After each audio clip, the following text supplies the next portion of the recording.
All right, and up for our next portion, we're actually going to start with our speech contest. Tonight we actually have 4 finalists, and we have 3 judges. I would like to actually pass off. I'd like to pass off the mic to the judges for them to introduce themselves. Hi everybody, I'm Nick Kawada. I'm with the County Exec's Office. You okay, Dan? Simon.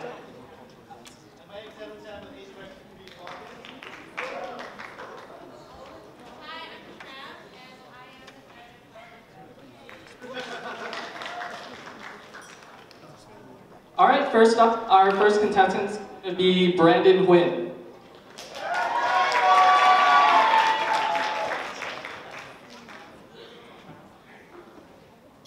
Hello everyone, how you doing?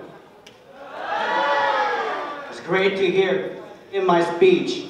I'd like to thank Mr. Deng, Leslie, and Phuong Tran for helping me out with this. I couldn't do it without them. Thank you. My name is Brandon Huynh, and my prompt is, what is Vietnamese American heritage and what does it mean to me? Vietnamese food is a significant part of the culture. Today I'm talking to you guys about a story of how Vietnamese food has impacted my life. Who here loves Asian food? Yes. Me too, me too. One of my favorite Asian foods is durian, also known as saurine in Vietnamese. However, the stench of this exotic Asian fruit is so strong that it's actually banned on a multitude of airlines. Moreover, the smell was so strong that it ruined my first love. Growing up, I went to an all-Caucasian elementary school. I had the hugest crush on this girl. Her name was Sarah. She wore these thick glasses that magnified her eyes. I wasn't that type of thing. Still am. So every day, I couldn't stop thinking about her. So I went home to my one-room apartment where my brother, my little brother, my sister, and my mom shared a king-size bed. So there was no sense of privacy in this room. But under the king-size bed, there is a 2 to 3 feet opening, and I crawled under the bed. And under this bed, I had a flashlight.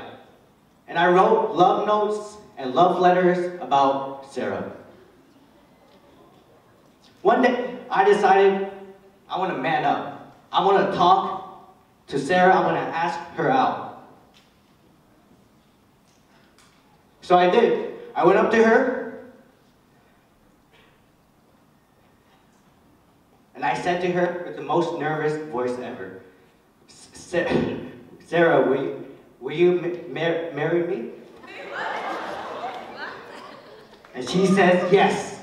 I was the happiest second grader in this entire planet. But I was afraid of girls at the time and afraid of cooties, so I didn't want to touch her. So later that day, I had my first date with her, my first date with anyone, actually.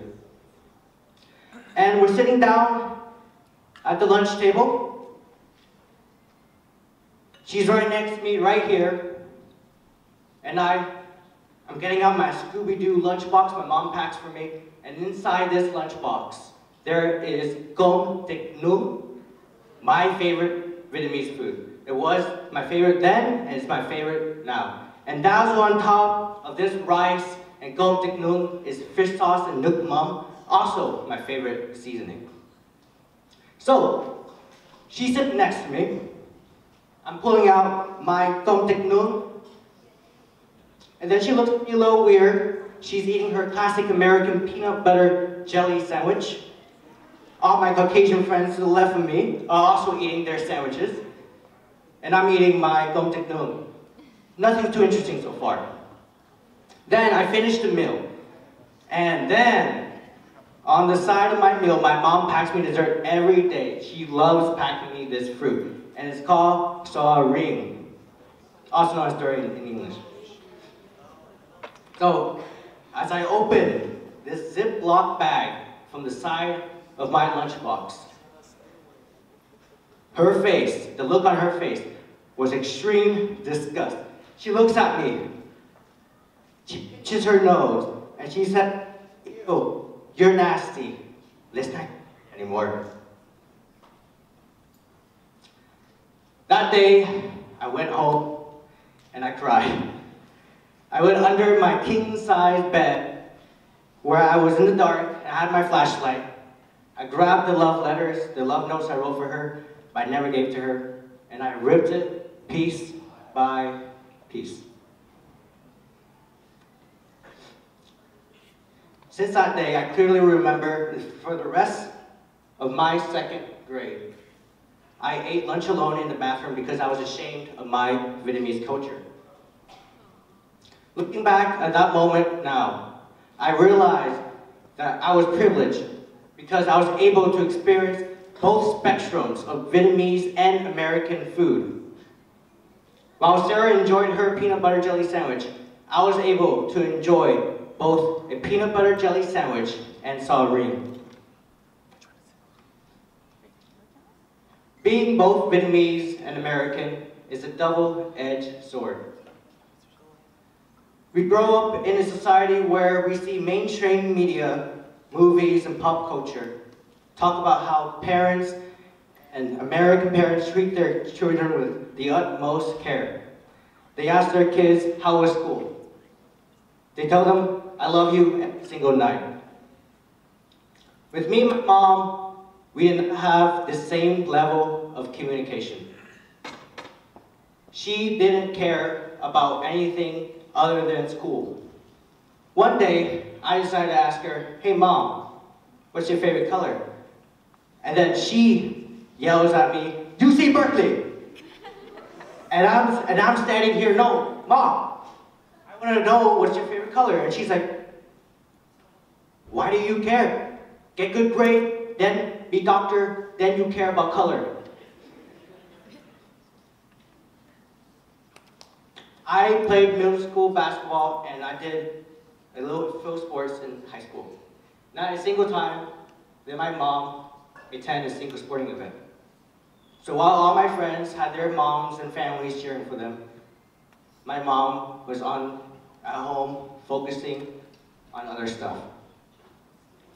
This is a misconception that plagues most of society, especially within the Asian American community. Some of us think that our parents do not care about us compared to other American parents. But this is simply false. Asian American parents show love, actions, and not words.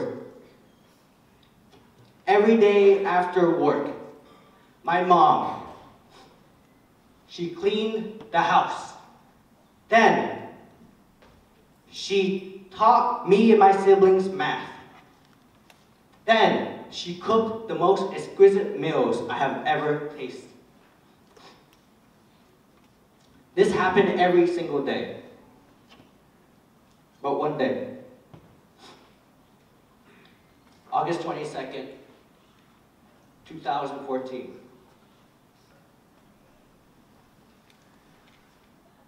my mom told me she had cancer.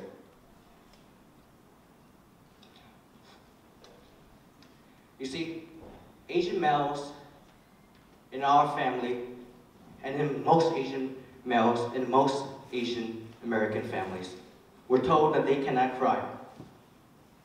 We have to hide our tears and be strong. Unfortunately, I was not strong. I hid my tears with my mom, but that night I have to confess that I cried in my pillow the entire night. Eventually, I was tired of crying. I wanted to talk to my mom, even though we did not have the same level of communication that other American parents have. I tried my best to express my feelings, my sadness, my scaredness to my mom.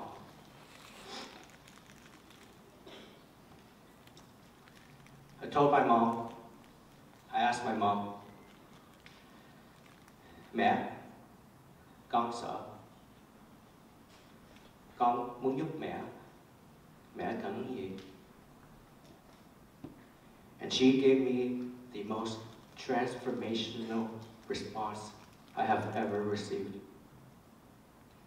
She said, "Con, don't worry about me. Grades, get good grades. Go to good school, get good job. Then you worry about your mom." Before this transformational moment in my childhood, I did not take school so seriously. I preferred to play games and play sports, and I didn't take my classes seriously at all. But after my mom's quote, her reply to me, it changed me. It made me take my education seriously because that is what she wanted. And I wanted to repay my mom with a gift. And that is a gift of making her happy through education. She came here. Her parents fought a war. She was in war. Because of that war, we are all here today because of our parents and their sacrifice. This was the least I could do. 5 years later, I'm here today presenting in front of all you fine people. One thing changed, and one thing didn't change. The first thing that changed is our mom beat cancer. The second thing that didn't change was that I still value education and make it a priority.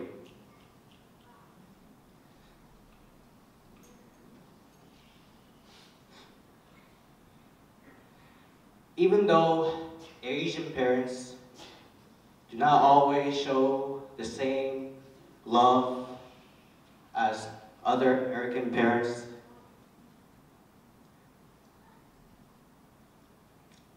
Asian American parents still love their kids through action and not words. So every time an Asian parent asks you, "How was the test?" Or they ask you, "Are you hungry?" They are trying to tell you that they love you. So I challenge everyone here tonight that when your mom or dad gives you a pack of celery or asks if you're hungry, say, "I love you too." Thank you.